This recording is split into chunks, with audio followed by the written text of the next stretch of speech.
Welcome back to a destroyed Lindblum. We're going to go on the offensive this time, maybe. Maybe. Yeah, by offensive I mean get the hell out of here. Yeah. Well, that is the RPG version of go on the offensive. You actually get to go to the world map and explore things and stuff. Do we get an But I airship think here? we're on the precipice of Or a normal traveling ship? to a no. We get an Nope. airship later, but not now. Yeah. We get a boat first. Oh man, I miss world maps, old school style world maps in games. And the only game that in like recent years that's done that sort of thing, apart from RPG Maker games, is still in development. Shroud of the Avatar. Richard Garriott, whatever his name was, who directed Ultima Online and whatnot. Lord British. Yeah, well, no. Lord British is Richard Garriott. I'm trying to remember the other guy. Oh. The overworld map in Shroud of the Avatar is so beautiful. It's gorgeous. Are you talking strictly console games? Because maybe it's just because I've been playing a lot of... Shroud of the Avatar is PC. Okay, well, it's just when it comes to handheld RPGs, even brand new games like Bravely Default has a world map. That's yeah. the first one I can think of. It's just in console games for sure. Like the world map is so 1993, so we can't have that anymore. But in handheld games, generally where the budget's lower and people don't care as much, it's still there. Yeah. That's actually the kind of thing that kind of bugs me, is that people say RPGs are dead and whatnot, and I'm like, no, all you have to do is have a 3DS or PSP, and you've got enough RPGs to last you for like the next 10 years. 30 years. Yeah, so that's just something that just annoys me, but whatever. The console gaming audience has a bit, likes to think it has a bit of a sophisticated taste these days, and really wants to have the one or two types of games that it considers really immersive, which creates a weird schism between extremely time-consuming games on the RPG side and really, really fast-paced action games on the other side. But when there's an overworld in a console RPG, it has to be some big, massive open world these days. And I love big, massive open worlds like nobody's business, because, that's sort of my thing. But it's not the only way to design an RPG. If they're insistent on giving me a massive overworld, which I agree I would like to see return in a console RPG, well, based on what I play, there could be an RPG out there that does that. I'm just not unaware of it, but I, at the very least, would like a fast travel option, like an airship that goes Mach 5. Yeah. Well, they usually do have fast travel options in these games. It's kind of like they want to have a big immersive open world, but they also don't want to have the inconvenience of traveling through it. So what winds up happening in like Skyrim and Oblivion is you wind up skipping half the map anyway, unless you're deliberately exploring every inch of it late game for like the last few dungeons that you missed or whatever. The overworld map, the kind that you saw in old school Final Fantasy, Shroud of the Avatar does it, and it manages to do it without making the world seem really small, which is an accomplishment, Like, there's enough detail in that overworld map that you can believe it's an actual world. Whereas, in, like, Final Fantasy VI or whatever, it's like, why is there only one town on this continent, The dawn of civilization, every single game. There's two towns, one road that connects between them, and a set of train tracks that goes through the mountains. And that was Final Fantasy VIII's world map in a nutshell. These train tracks go nowhere. Yeah. Oh man. I talked a little bit of shit about Final Fantasy, Shin Megami Tensei 4, last part. So I'm gonna be a little bit nice. I love Shin Megami Tensei 4, so I'm not trying to shit talk that game at all. But where was I even going to go? That game's world map. I really liked it because the entire game takes place in one city. So the world map feels like it feels about the right size for that kind of thing. And also it's like fast travel options, like that's basically what the airship was for in these old RPGs. It was the airship was there for fast travel. So fast travel and getting you to places that you couldn't get before you got the airship, which is usually the main function, really, to progress with the story. Yeah. The One City Overworld map in Shin Megami Tensei 4 is actually just a standard SMT world map. Yeah. Persona 1 and Persona 2 had the same kind of world map. Shin Megami Tensei 3 has the same world map, except Tokyo is twisted into this spherical post-apocalyptic world. And, it's just it functions essentially the same as a traditional RPG map. It's just that when the game takes place in one city as opposed to an entire world, it feels more the same. It feels more the size it should be, I guess, is more what I was trying to say. Yeah, I definitely get you there. That guy's just labeled as man. It's like, man, follow me. What if I called you dude? The good old days when you could ask a guard what his name was, and they would just say, "My name's not important, keep walking." No, now every NPC... Welcome to Corderia. You say that every fucking day. Now every NPC in the world needs to have a name and a backstory. What are we, George Lucas in here? With some of these active time events, you get a little story sequences that may not involve your characters whatsoever, but you don't care about that because your eyes are fixated on the treasure chest that you're wondering if you're going to open later. Well, it'd just be a straight-up dick move if they put treasure chests in the game that you couldn't get to. Pre-rendered treasure chests. Yeah, that's just... the ultimate of evil. That's just mean, you know. It's like a pre-rendered brownie. Dude, now I'm hungry, and I just ate, less than an hour ago. God damn it.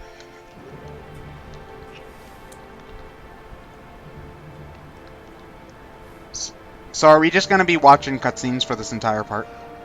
Yeah, that's pretty much what this part is. We're pretty much in the transition from going from Lindblum to the Outer Continent. Yep. Which means we are heading to the Fossil Roo? Or was it... the Gargan Roo was what we wrote earlier. Yeah, we're going to the Fossil Roo. Yeah, it's where we fight Lonnie, and I think there's a wild Gargan there. It's a pretty big dungeon. You have to manipulate the Gargan. Yeah, I remember the Fossil Roo. That's right. Yeah. Well, it's actually not bad. Fossil Roo is kind of like the Temple of the Ancients of this game. It's that one big dungeon with the one big puzzle that you need to get through. Yeah, but thankfully there's only so many directions you can go. You kind of... if you really don't know what you're doing, you'll stumble across the right path eventually. Yeah. Well, sometimes puzzles are there to test your brain. Other times they're there to be easy, but also to provide a sense of adventure so that you don't feel like you're just walking through a hallway fighting random battles. Yeah, well, when you're playing an RPG... oh, that's Mount Galug. Well, when you're playing an RPG, you don't want unless if the RPG has puzzle solving as a main mechanic, you don't want to suddenly, have a really hard puzzle in the middle of your game that might stump your players forever, and then they'll just look up a guide or stop playing or something. So. Oh yeah, definitely. Sometimes the trick to making a dungeon isn't to make it a challenge to get through, but just to speckle enough interesting stuff along the way to make it feel like you're having. You hear that, Mario Maker developers? You hear that? It's not just about making the level as hard as you can. Sorry. Sensing some personal grudge, Ted. What? No, I would never. Well, making difficult level is one thing, and there's definitely charm in that. Sometimes, though, fun and easy is just as good as hard and fun, As long as the dungeon doesn't start off with a thwomp hitting me without me being able to react, I'll be happy. Yeah, I'm actually surprised by the lack of dick levels, like physical dicks, but the abundance of dick levels, if you know what I mean. Yeah. I like how this gate has a small door in the middle of its door. I know that's not entirely outlandish, and I know the game that takes the cake with that is probably Kingdom Hearts, with the little door inside the huge door inside Disney Castle. But, yeah. Yeah, that's so Disney Castle can receive its gargantuan FedEx shippings. I'd imagine it's a similar case with this castle. I always compared this part of the game to leaving Midgar in Final Fantasy VII, where we leave the big castle, Lindblum, which is like Midgar, to finally really openly explore the world map. Now, I know that technically started when we left Alexandria and left the evil forest, but Yeah, although for the most part, our travels through the world map up to this point have been very railroaded. Here, we're going to an entire new continent, and we've got freer reign over the land we've already explored. So we can go basically wherever we want. Well, not wherever we want, but we have more. We can start like doing side quests and exploring shit now. Is basically what you're saying. Yeah, pretty much. if you haven't started doing the chocographs, you can start doing them now. We are now heading to Q's Marsh again, but this is like this is when you have this is when you have to pick up Quina. Yeah. Yo, you need Quina. Yeah. What exactly is forcing you to get Quina at this point in the game? Because you have to go through Q's Marsh to get to the Fossil Roo, and he tells you to take Quina with you. Oh, you're doing more? No, I'm grinding these dragons to get AP abilities. Okay. So then there's just another dragon species. Good to know. Yeah, another another one bites the dust, and another Durgan down, and another Durgan down. Another one bites the dust. And now we know why the dragons were so pissed off in Heaven's Word. It's your fucking fault, Ryan. What do you have to say for yourself? I'm not playing that game, so I don't care. Damn it. But all those dead dragoons, man. All those dead dragoons. Man, you gotta love this guy's mother for naming him Quail. You might as well just name him Scaredy Cat at birth. Jesus.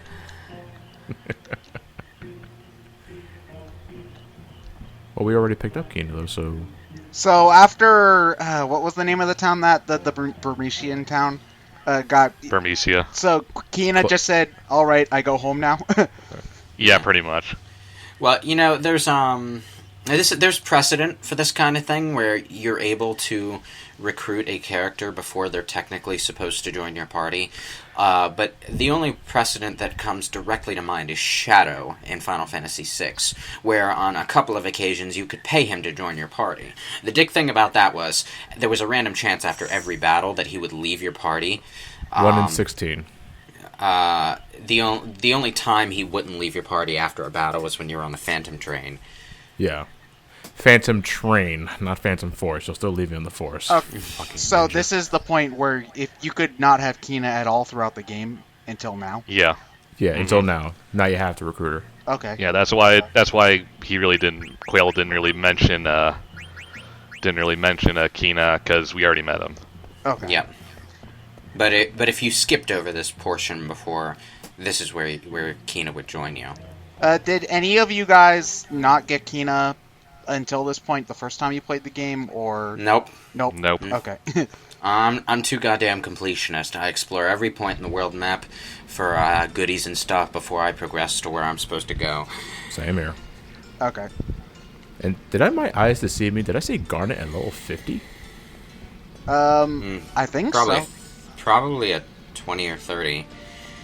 I'll have to wait to catch the menu again. I know for a fact I saw Quina at level 50. Well, You did more Grand Dragon grind, didn't you? he did say... Bastards, they're nearly extinct. Oh god, I remember It's been like a year since I recorded this, so I don't really recall. Now, as I remember it, Lonnie sort of triggers some traps on you while you're in here. Yeah. I'm guessing hitting the swinging battle axes would be bad. Well, Yes. they stop you. This is like the only time in a 3D Final Fantasy game where the game attempts to implement some sort of stage hazard. Seventh Ancient Temple have that. Sort of, kind of. Stage hazard in the sense of something that can hurt you, though. I think the last time we saw that, like, for real in a Final Fantasy game was Final Fantasy V, where there were damage floors. Oh no, Cosmo Canyon 7 had that. When you're going through the Did it? the Gi Temple, when you're inside Cosmo Canyon's caverns. Did it have a stage hazard? It had a slippery floor that led to spiked walls if you didn't walk over them. Oh, right, yeah, now I remember. Quit flirting with her. Oh, is this the point where you get Amarant in your party, or... Nope, that's later. Later? Okay. Later on, yeah. This is where we're introduced to Lonnie, who I think, as we discussed, I wouldn't mind if an eventual remake of 9 would have happened. She would eventually recruit with us, because this game sort of lacks a Berserker-type enemy. You and mean Lonnie looks like she'd fit party the bill. member? A berserker type party member, yeah. Yeah, sorry. Is the berserker party member ever useful though? Because like I know To you be guys fair, don't like. yeah, Ted's got a point. Nobody really uses the berserker much unless it's Final Fantasy V and they just want to have a party full of berserkers to auto battle their way through all the random encounters. Oh, then it has some purpose. But really, the only time you ever use berserker for real in Final Fantasy V is when you're deliberately grinding it up so you never have to touch it again. If I can get away with using a hard hitter, I'll use a hard hitter when I can. Keep saving for life. Yeah, but nobody uses Umaro.